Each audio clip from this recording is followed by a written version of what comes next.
তো বলবো যে আমরা বেশ কিছুদিন থেকেই দেখছি যে উদয়ন গুহ পায়ে পা দিয়ে একটা লড়াই করবার চেষ্টা।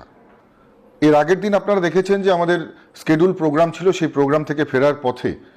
আমাদের কনভয়ের গাড়ির উপরে আক্রমণ করা হয়েছিল। ঠিক একই রকম আজকেও কিন্তু ঘুঘুমারিতে, ধলুয়াবাড়ি টু ঘুঘুমারি আমাদের পারমিশন নেওয়া, ইলেকশন কমিশনের কাছে পারমিশন নিয়ে স্কেডিউল প্রোগ্রাম আমাদের বর্ণাঢ্য শোভাযাত্রার। আমাদের বর্ণাঢ্য শোভাযাত্রা চলছিল, মিছিল চলছিল, আমরা সাধারণ মানুষের সাথে সম্মিলিত হচ্ছিলাম, কিন্তু ঠিক সেই সময় উদয়ন গুহর কনভয় নিয়ে সেই মিছিলের ভেতরে ঢুকে পড়ে এবং ভেতরে ঢুকে বেশ কিছু আমাদের যারা কার্যকর্তা তাদেরকে সেই গাড়ি চাপা দেওয়ার মতন একেবারে একটা পরিস্থিতি তৈরি হয়।